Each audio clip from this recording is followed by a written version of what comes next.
Question 8. Oh no, I can't do it. I'm panicking. Seriously, you've got to hold your nerves in the exam. A lot of the skills needed for an examination of, yes, you need to understand the mathematics involved, but you've got to keep your cool. You can't be baffled by something visually and just look at the length of some of the question and think, I can't even do this. So let me break it down again. Take your time, take a deep breath. You won't run out of time on the higher paper. You've got 1 hour 45 minutes. So the diagram shows a triangular prism. A triangular prism. But the cross section of the prism is a trapezium. Now there's your clue. That is bypassed by this. The cross section, and you need the cross section to work out the volume of any prism. It's told you the cross section is a trapezium. So the cross section of this shape is just a trapezium. And the lengths of the parallel sides of the trapezium, so I'm drawn down here, are 8 centimeters. So that's 8. So I'm just going to draw a mini trapezium here. 8 centimeters. So that's one parallel length of the trapezium. And 6 centimeters. Top one 6. There you go. There's my trapezium. The distance between the parallel sides of the trapezium is 5. The distance there is 5. The length of the prism is 20 centimeters. There's the length. Work out the volume.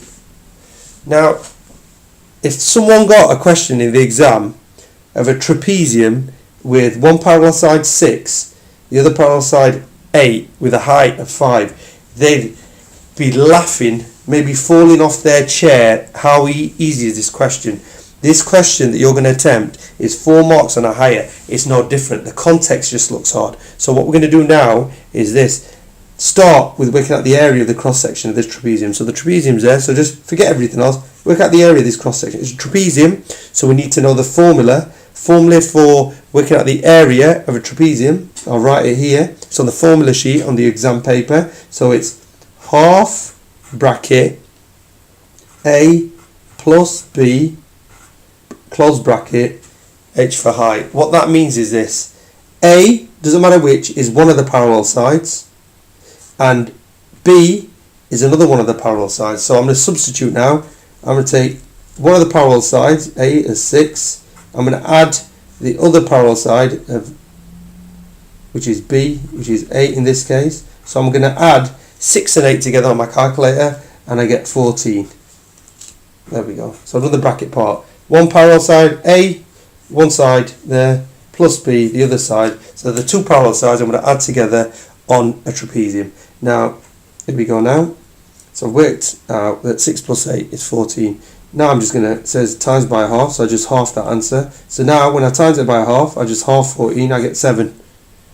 Now I've got the 7 left. What I need to do, I've got to times it by the perpendicular height. So it's the height that hits the base here, the bottom parallel side at 90 degrees. So it's the height that goes straight up, perpendicular. So it's 5 centimeters. So I'm going to do 7 times the height, which was 5. So I'll do 7 times 5, and I get an answer of 35. All units were in centimeters. 35 centimeters squared. I've just worked out the area of the cross section, which is a trapezium, identified within the question. Half the answer is in the question. So I've got 35 centimeters squared. What's left to do?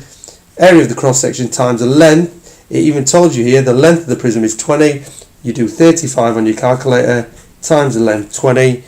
Take your calculator at this point. Please key in the calculations on your calculator. You do 35 times 20. You get an answer of 700. Units are centimeters. All units in centimeters. Cube this time because it's volume. That's what you have to work out. Volume of the prism.